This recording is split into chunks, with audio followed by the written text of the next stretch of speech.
Hi. Hi guys, my name is Marina Vassilyovska. It's hard name, I know, thank you for saying it. So I come from Bulgaria, Sofia. I've been to Thessaloniki last year when we were talking again about inbound marketing. And this is my first time in Athens. It's very cool. The hall is really great and the acoustics are awesome. My English is not so good, but...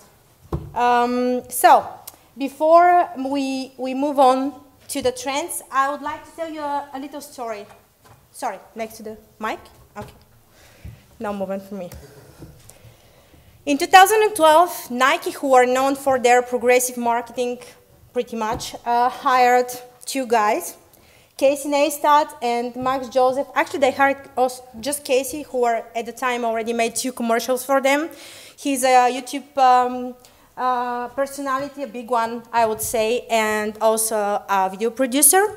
So, as I said, he was making commercials for them. He already done twice, and they gave him a budget and told him that they have a new innovative product called Fuel Band. This was a fitness tracker, which we all know today. So, Casey was given a script how to, show the product, but he and Max decided to throw it away. They just took the budget and went for a trip around the world for 10 days, as the story goes until the stash ran out.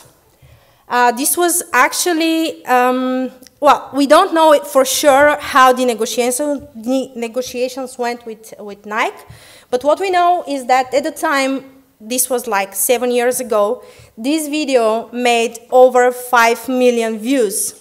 Okay, so the first day the commercial ran, they had around 800,000. So this is a great success. Why? Because he threw out the script and made something that was more of a storytelling.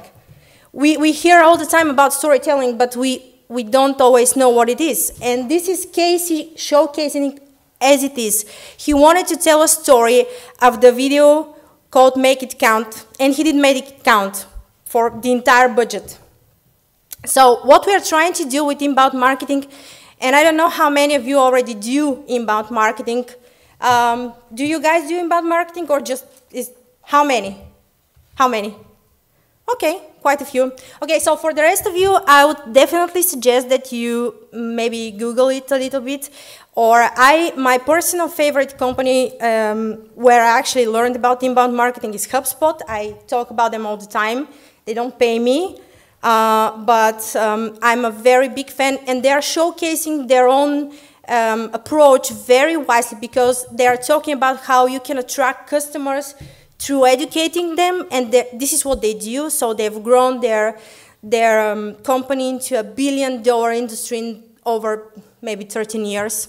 So you can definitely go to the HubSpot website and learn more about inbound marketing, but the main difference is, and we can just going to go briefly through this, is that in traditional marketing, we are going with the ads targeting a very large group of people, and we are just selling.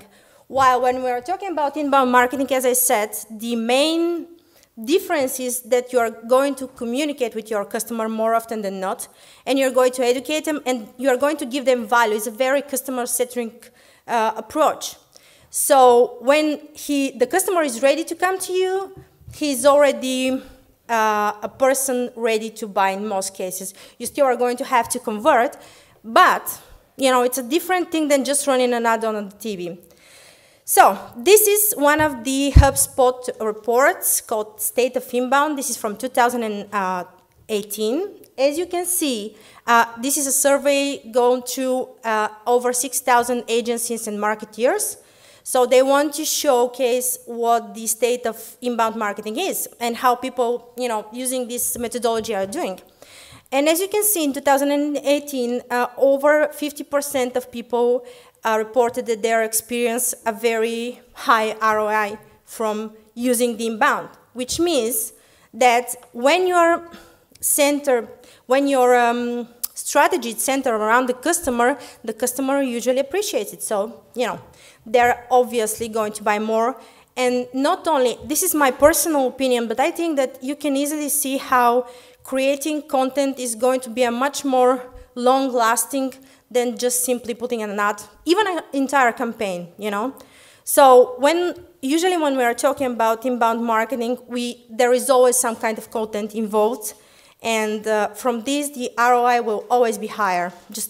It's a simple math.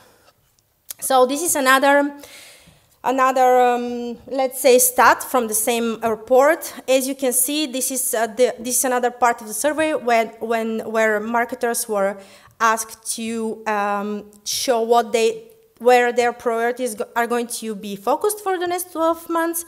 And the bottom of the funnel, it's a top priority for everybody, which means that people are struggling mostly with converting the customers they already have, the leads and contacts they already have into customers. And this is something that should be on focus for everybody, because of course if you have traffic and don't convert it, it doesn't do you much good, right? This is a top priority for everybody. As you can see from the stats, it's about 70%, so understandably everybody wants to get something from the traffic. They want to convert these contacts and leads. The second thing, of course, is grow traffic. This is a never-ending thing. Obviously, we want more traffic. But you can see that the third metric is very relevant, because if you do grow traffic and don't optimize it, so no conversion rate optimization, no returning customer, etc., you're going to lose money from this. So this is priority number 3. You're going to have to optimize the revenue that you're taking from your customers. These are all things that can be obtained through inbound marketing, as you probably know, some of you at least. This is another stat from the same report. I just wanted to show, and this is something that is known to people who do inbound, but SEO and blog content and marketing automation have been on the top for years, and they are still going to be, because obviously we need the content, we need the organic results, and as you probably know, we need automation now because it makes things easier. It makes repetitive tasks much more easier, and it helps you with the previous priority, which is to optimize what you're going to get from your traffic. So let's see some of the trends that we are going to, the new trends, obviously, which are not that new, but still. We have transparency, we have authenticity, there is the micro and macro influencers, and the interactive content. I believe some of these words sound a bit abstract, but we are going to go over them with examples. And some are not even that new, but still I think that, like with the influencers, we all know about influencer marketing, but they have changed a little bit through the years. So let's go with the first trend, which is the transparency thing. This is a screenshot taken from a couple of days ago from YouTube. Actually, it's a beef between two YouTubers in the beauty community. It's very funny, so you can watch it. But what I wanted to show you is that the YouTuber on the right, which is called James Charles, was actually friend and partner in crime with the YouTuber on the left, which is called TATI. TATI is a beauty YouTuber who created a brand of vitamins called, I think, Hello Beauty. So what the other YouTuber did was go and promote a competitor brand behind her back. This was taken not very well by TATI, obviously.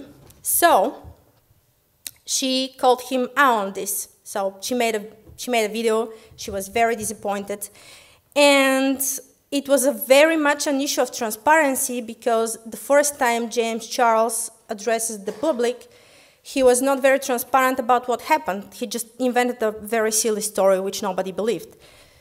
Why am I telling you this? Because this is basically the worst Armageddon of losing subscribers that I ever saw. So he lost, I think, about 2 million, and 5,100 subscribers in about a week. It's huge. I mean, it's absolutely devastating. And on the left, you can see that actually the other YouTuber gained some of these subscribers, I would say. Why? Because the consumers are very much about transparency today. They want to know what's going on. They want to make an informed choice, and this is making things very hard for companies that don't want to, give transparency. Like, for example, Volkswagen and the emission scandal. This can hurt you a lot. There were study cases based on this. So when you're going to create marketing for you or the companies you work for, you need to take this in consideration. I mean, you're not going to lose probably 3 million subscribers, but maybe you're not going to even lose your business, but you can lose money from this. So transparency is a big thing. You can see that actually, by the way, this is a very good example of newsjacking. This was a live channel created by some guy who was monetizing the subscriber battle. As you can see, there is a live thing next to the volume button. So he jumped in the opportunity and just made some quick money. My point is that transparency is very big, and Facebook is, hinting us for this as well. We have now the metric, which is the Facebook page transparency. So they are actually showing us they're going in that direction, as Google did years ago. And you need to take this in consideration if you're, not very much into this kind of marketing thing. But it's a marketing, I can promise you that. The consumers want to know what's going on. This is very much true, for example, for Whole Foods. As you can see, I've given a couple of points, like certification is one way to make a company more transparent, but also company information.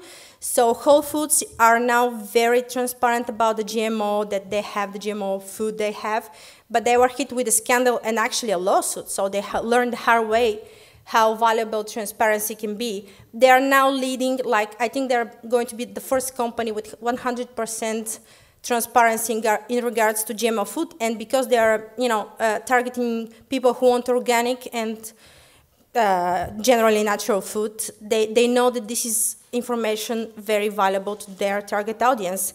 Same with Buffer. They're one of the first company I've seen around. I don't know if you ever had the opportunity to work with them, but if you did, maybe you can remember that even a couple of years ago, they were the first one to put their salaries on the internet. So you were able to see how much, people made, and that was a very big thing because, usually companies hide that. So they're aligned to this. They're not just attracting customers, but also loyal employees as well. So there is a very big competition when you are going to apply for a position there, as far as I'm told. So the certification I mentioned as well, this is something that is going very big right now. If you do work for a company or you have clients who can be certified in any way, I would recommend it. It's something that inspires trust in your customers, and it's understandably why, because after all, this is a very big sign of transparency. Okay, so next is the authenticity, which is very much linked to the transparency thing. As I said, when you hear these words, you do think that it's very abstract, but it isn't, as we saw with the transparency thing, and the same thing is with authenticity, So it's a buzzword, it's been thrown around a lot, and I understand why when you hear it, you're like, but what does it mean? I often talk about Patagonia, which is a very well-known brand, perhaps. Do any of you have something from Patagonia? Like a jacket or... No? No mountaineers? Okay, you should buy it. It's very good. So, Patagonia made newspaper, headings in 2011 when they created a very successful, I would say, campaign called "Do Not Buy This Jacket," because their founder, Yvon Chouinard, is a very keen mountaineer and environmentalist, and he as far as I know, he's always been promoting anti-consumerism, even though at the end he founded a company which is selling products. But this company is standing behind some values, and the values are very clearly stated on their website. So if you go there, you can actually see they have a section where you can actually buy worn wear, like mountaineer wear, and they have a place where you can support local causes, and so on and so forth. My point is they made their brand through authenticity, even though it was slow. They have a very loyal fan base. They also have, as Buffer, a very huge amount of people who want to work there. I read somewhere once that I think for one position open, they have like hundreds of CV applied. These numbers are speaking that authenticity in this case was probably cause number one why they made it. And they made it big. I mean, they are selling very expensive products if you think about this kind of wear, but they're still doing great. So this is a prime example of what we mean by authenticity. You want to create something, you have a vision, even if it doesn't seem like it to you. Maybe you're a local business and you're like, I don't have any, something special, but you do, you always do. You just need to look and find it for yourself. So this is another thing with IKEA. IKEA made pretty much the same thing with sustainability. It's a hard word for me.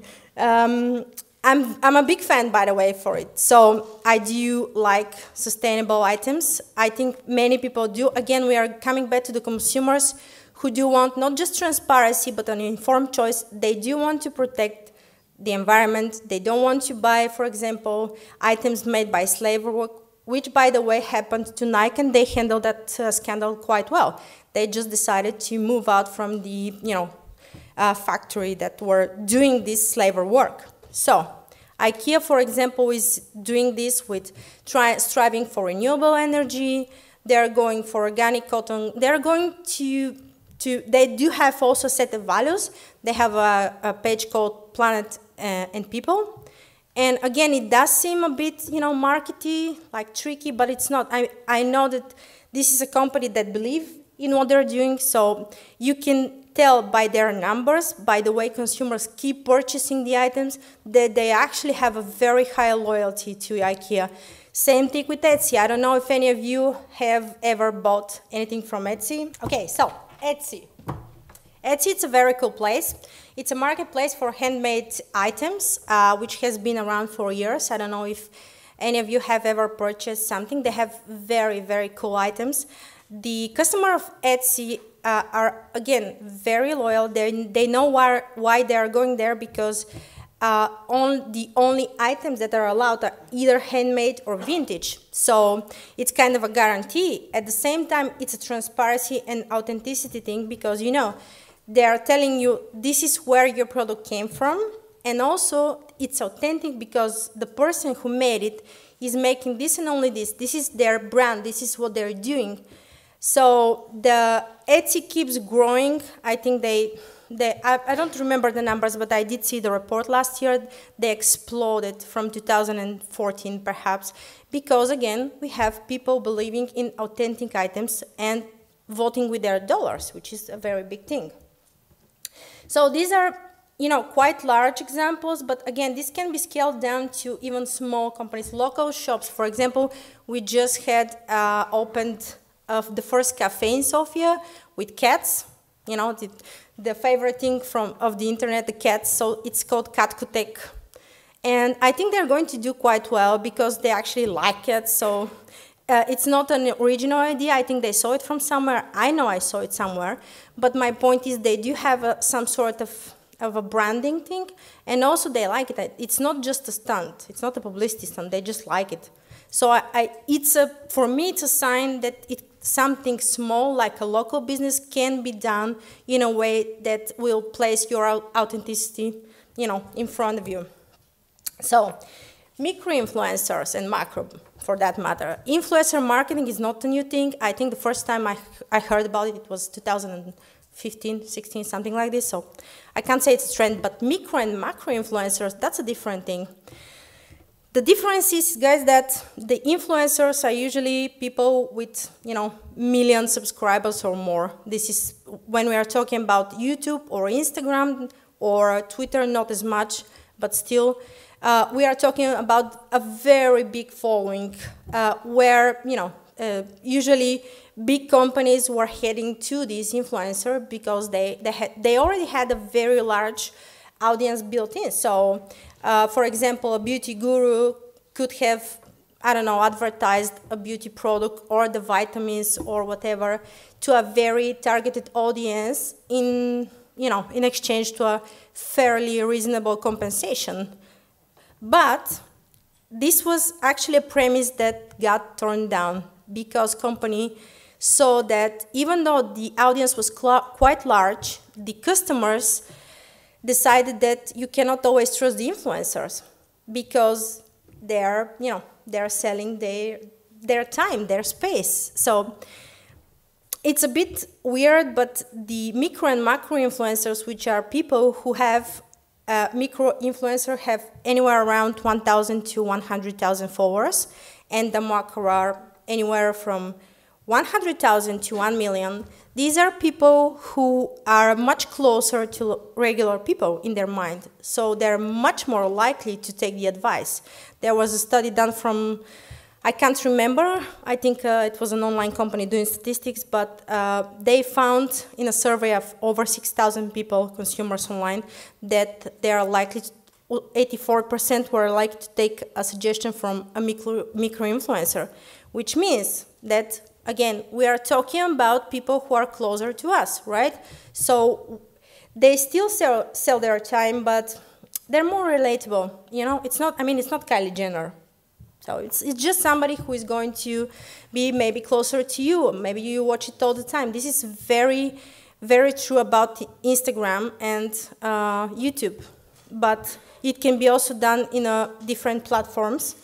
So this was the case with the campaign of Banana Republic, who targeted Instagram users. They paid different micro and macro influencers to create specific hashtags, and they, for example, It's Banana is one of them.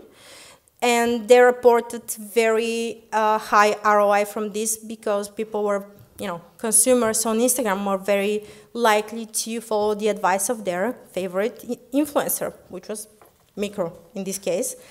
This is also the case with SlideShare. This is something that I noted personally, but I think in the last few months, perhaps, they do target a lot of people in YouTube. This is not official information. It's just that I saw a lot of videos, you know, promoting SlideShare, and they're going mostly for macro influencers, which means people with perhaps 100 or 200,000 subscribers or more. But still, I think that they're seeing this strategy working because they keep doing it. I mean, it's like a lot of months. So you can see how consumer choice is being redirected towards smaller figures, but still influencer marketing can be done. It's just you need to redirect your attention to a different kind of figure, a smaller one, right? The next one is very cool. I like it a lot. It's called interactive content. I think we've all seen it. The quizzes are very old, you know, kind of content, but still they are interactive content, and perhaps the first ones that I've seen online, like polls and, you know, Twitter polls, Facebook polls. These are very big still to these days, alongside with the contests. Stories are introducing features like the question one, which I think I have here. So the big companies understand that interactive content is, you know, trying to get in. Actually, it's already in. It's on the top, and they're making it easier for us to create this interactive content and to connect with the customers. They don't want to just, you know, watch stuff. They want to be a part of it. This is why YouTube became so big in the first place, I think, because they had these videos, they had the YouTuber, and they had the way to communicate with them through the comments, right? So we have the stories, mainly Instagram, but also we see now that even Facebook introduced stories in groups, so stories are very big. The interactivity there can be upped quite a lot. So you can be very creative with this. We have the calculators, which are a bit of a specific thing, like mostly for fitness industries or home. You know, it cannot be applied everywhere, but still they are very good, and they can be a good tool to convert on different stages of the funnel. So whether it's the top, the middle, or the bottom, you can still, you know, use it if you plan it properly. The interactive infographic are something that I learned about recently. They're also very interesting. It's not as much value, I think. You can't, like, for example, with the calculators, you're going to get actual information. With the infographic, you just click and it show up later. But it's still, you know, it's still a way to engage your customer, and this is what we're all looking for, engagement, right? So the contest I already mentioned, I think they are the first measurable marketing tool I saw on Facebook, like, you know, years ago when you were like this and comment this, and there are still contests like this doing quite well, but not everywhere. It depends very much on the country. So for example, in Bulgaria, they do work still a little bit. I'm not sure, for example, like countries like West Europe or UK, they're not as effective, but similar contests on Instagram can do quite well. So it depends also on the channel. And of course, the video, I am not sure if you ever got the chance to see an interactive video, but Black Mirror, which is, you know, a very famous TV show, made a very cool movie. If you guys watch Netflix, I would definitely suggest go and see it. It's called Bandersnatch. So it's like when we were little and there were these books where, an adventure book where you do something and then you have to go to the other page, right? So it's the same thing. You have an interactive movie where you make choices. This is actually also a screenshot from it. It's very good. I think the media noise that was generated by it was worth alone to create it, because people were just blowing it up.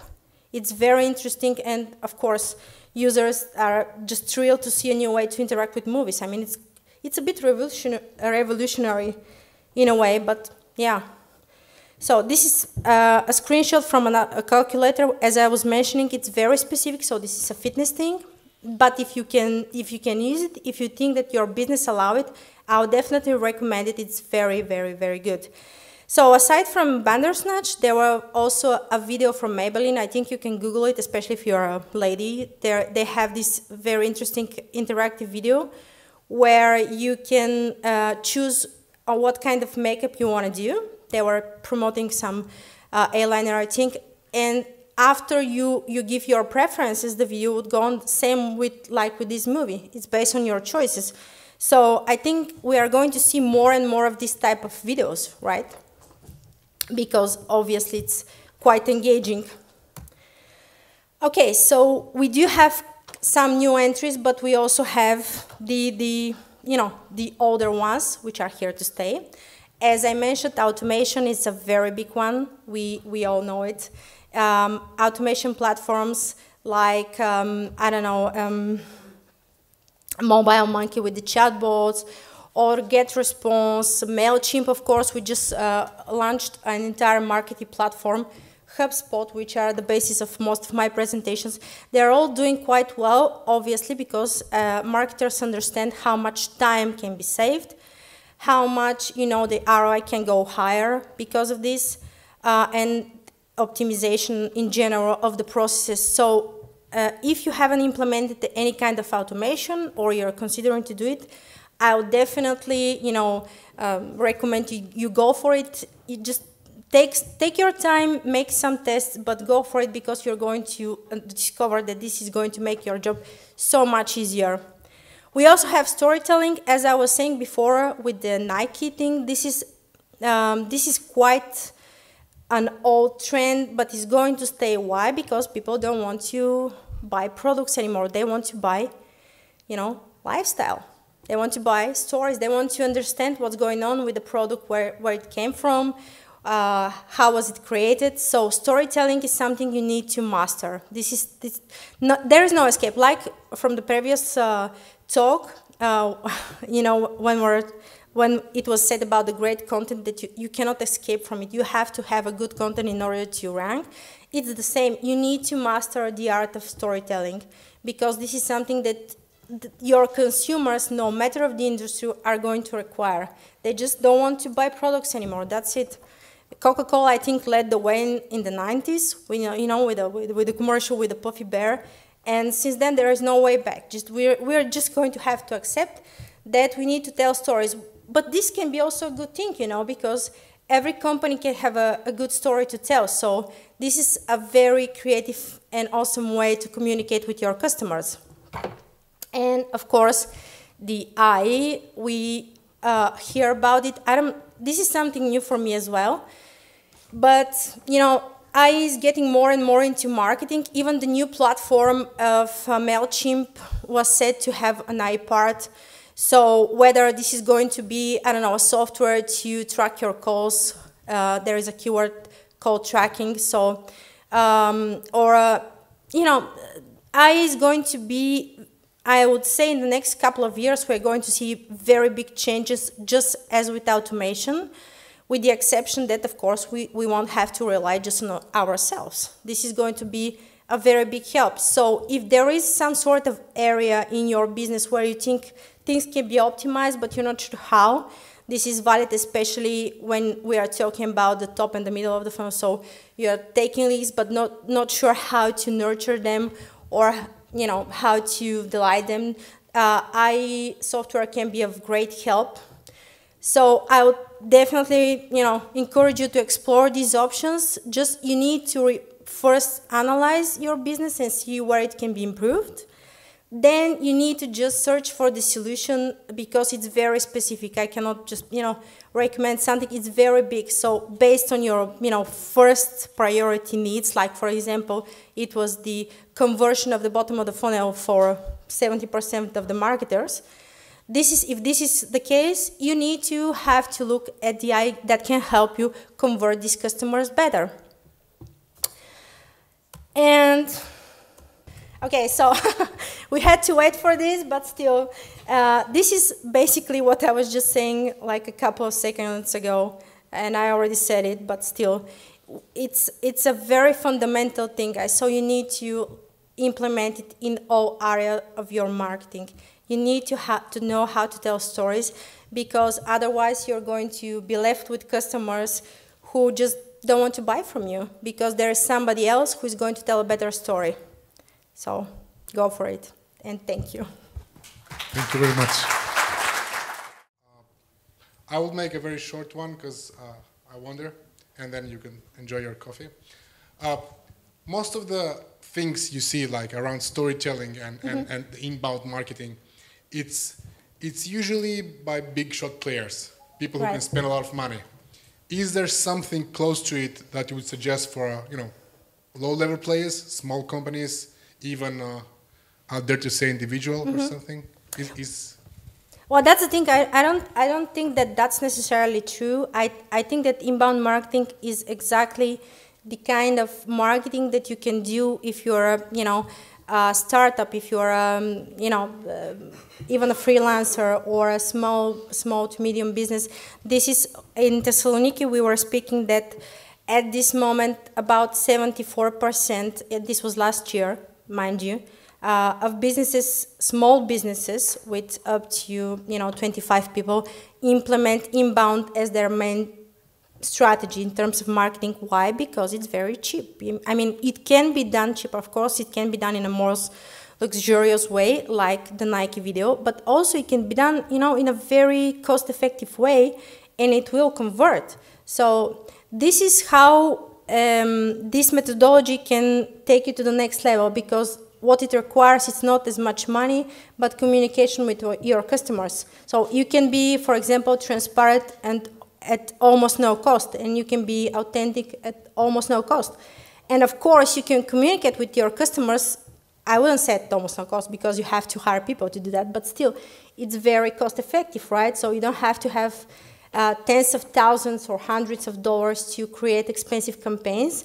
It would help, of course, but you can do it even for yourself, you know, as a small business, as a local shop, like with the cat thing. So that's good to know. It's inspiring.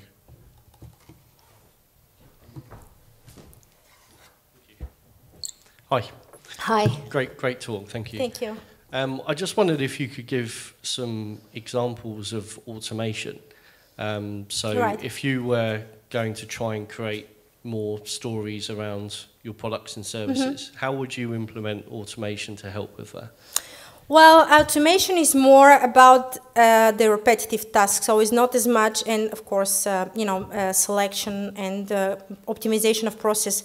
I wouldn't necessarily connect it to the storytelling part, but the most typical example of automation would be, of course, with email marketing, right? So, for example, people would previously sign up to your newsletter, and then you would have to send eventually at some point a welcome email, if you do at all, right?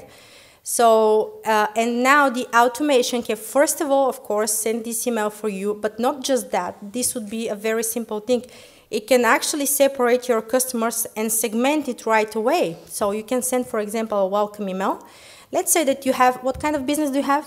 Like do you sell something or? Yeah, well, web services, web design. All right, so development. Okay, so let's say that you create a campaign with you know, some sort of very awesome sign-up invitation, so you get a great CTA. They do sign up, so you send this welcome email, and already within it, for example, you offer them something to attract them, you know, so some sort of magnet, like a free assessment, although you probably did that already in the campaign. But within that welcome email, you can already separate the customer, because as a company that offers web design, you probably sell different services, right? So you can segment it right away by asking him to select, for example, whether he's interested in web design or in marketing or, you know, something else, right? And then, for example, let's say that your lead nurturing is going to be done through a course, email course, you know, with something of education, how to do something.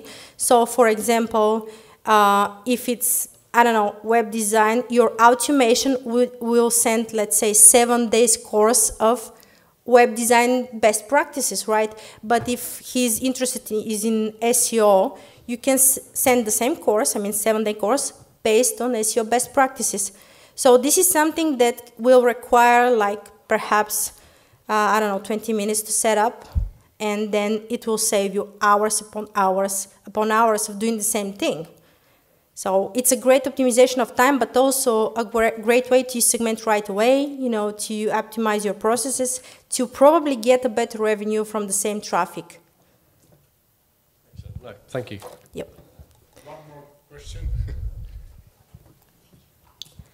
Hi. Hi. When I'm online and I see like some blog posts or infographics or any of these let's say pieces of content that that a company is using for inbound marketing. Right. Usually I can tell if it's something that's meant to be marketing or something. Like if it's, I see blog posts and I start reading it and I feel like they're trying to sell me something, even though this is a blog post or this is a quiz or something. Sometimes it's really clear to me what, like that this is just marketing. It's not necessarily a genuine piece of communication. Yes. So what tips would you give for those of us who are trying to use this not just as marketing, but as a way to connect with our customers, to avoid it coming across as too salesy? All right. Okay, so first of all, thank you for that question. It's really an awesome question. This is a problem which I think will affect most companies. So because they hear that some sort of content should be created. Many executives who do not do marketing will probably push for a better, product placement or for a more product placement at all. So at the end, you will come with some sort of content like a blog post, which is very markety, and the customer, of course, can sense that. I mean, we are also customers. We're not stupid. I mean, you can tell the difference, right? So this is where, for me at least, as a marketer, things come to the authenticity thing. So let's say that let's not say it. I do believe that content should be useful. Okay. So in my experience, when you really want to educate your customers and you write the content for it, let's say that you're making it for a friend. You can imagine that, and then create your content, let's say it's a blog post, to be actually useful for your friend to understand what you're trying to say. You need to strive not just to create another blog post and to rank for it, which is going to be abundant in about 10 seconds, but you actually provide value. And again, I know these are all things that sound a bit, corny and like buzzwords, but we cannot escape from the fact that customers are getting smarter. We are also customers, so you probably read blogs, we all do. And you can, you said, you can feel when it's too salesy. You need to provide value. I think that this is also something that it's not new and has been said around a lot. But it's true. So my tips would be strive always to provide value. Let's say that you do have like this blog for web design or SEO, whatever. You do create these articles. Let's make it so that when the customer comes, when the lead or the contact comes, they will actually see any kind of value. So, for example, he can try to explain how to create a better way of web design, how to manage white spaces, how to actually provide better readability for people on your website. There is no shortcut for it. Just have to be useful, and I think when you are useful, even if you try to sell something, people will buy it without feeling annoyed. So, for example, I don't know if you have seen the marketer Neil Patel. He was once speaking about this precise thing about his webinars, and he was saying that his webinars have a very whooping conversion rate of about 5% because his webinars are very useful. If you go to the blog, you'll see that he writes very useful content, so people buy from it and they don't get annoyed. Why? Because they already got the value. So my suggestion is just, give value to the customer. Just give him something useful and he won't be mad that at the end you still are going to sell something. Maybe not every piece of content, but yeah. You are. Thank you very much.